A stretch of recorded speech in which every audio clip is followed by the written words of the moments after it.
के प्यारे student, math में आए इंटर का चल रहा है वेक्टर फार्मूला, ध्यान से देखेंगे और जब तक तोड़ेंगे नहीं जब तक छोड़ेंगे नहीं। इसलिए आप लोग भी तैनात रहिए और तैयार रहिए। इंटर का वेक्टर देखिए, आपका डॉट आपका चलता है, इसको हम पढ़ते हैं डॉट। और डॉट में होता है आपका सेम वाला आई डॉट आई, तो आंसर होता है आपका आई डॉट आई, तो आंसर होता है एक। सेम वाला में डॉट का मान एक होता है।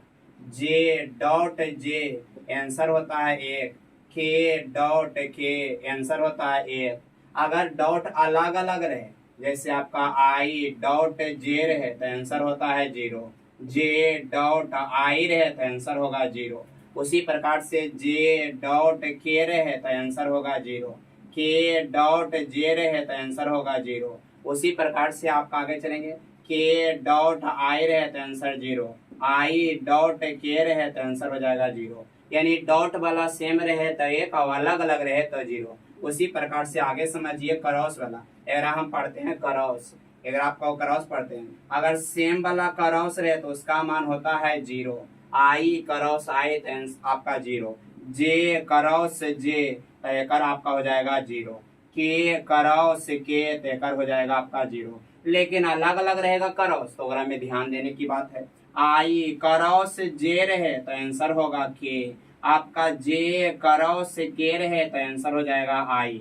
आपका यहाँ से के क्रॉस आपका आई रहे तो आंसर हो जाएगा आपका जे। अब ध्यान से समझिए, लेकिन अगर अपोजिट रहे, उल्टा रहेगा, आई क्रॉस जे तो के, लेकिन अगर जे क्रॉस आई रहे तो आंसर तो के होगा लेकिन माइनस में होगा।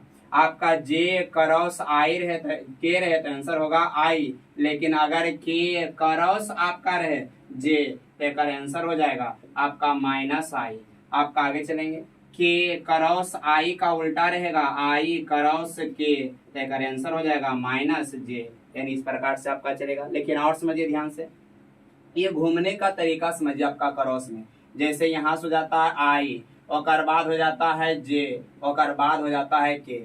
यानी आप यहाँ से समझिए ध्यान से, अगर आई क्रॉस जे है तो आंसर अगला होगा के। अगर जे क्रॉस आई है तो अगला होगा आई। अगर आपका के क्रॉस आई है तो आंसर होगा जे। लेकिन अगर उल्टा घूर के बोले तो आपका होगा आपका माइनस में। अगर जे क्रॉस आई बोल दिया तो आंसर माइनस में, के क्रॉस जे बोल दिया तो आंसर होगा माइनस में। यानी सीधा घुरे तो प्लस में और उल्टा घुर जाए तो माइनस में। यानी दोनों सीधा घुरेगा और क्रॉस करेगा तो के होगा लेकिन आपका प्लस में। ये दोनों सीधा क्रॉस होगा जे क्रॉस के तो आंसर होगा प्लस में। ये दोनों सीधा क्रॉस होगा तो आंसर होगा जे प्लस में। यानी सीधा क्रॉस हो तो प्लस में और उल्टा क्रॉस हो जाए तो माइनस में। अगर वैसे नहीं समझते तो एक तरीका और समझिए। यहाँ से आपका अगर आई जे के, आई बताता है यक्स को, आपका जे बताता है वाई को, और के बताता है जेड को। ध्यान से समझिए, अगर आई और जे क्रॉस हो तो अगला आंसर होगा के। अगर जे के आपका क्रॉस हो, जे क्रॉस के, तो आपका आंसर होगा आई। अगर ये दोनों होगा तो आंसर आपका के होगा। यानी सीधा समझिए, आई के बाद जे और जे के बाद के। लेकिन अगर ये दोनों उल्टा चलता है तो माइनस में। यहीं तक आपका फॉर्मूला को याद रखें।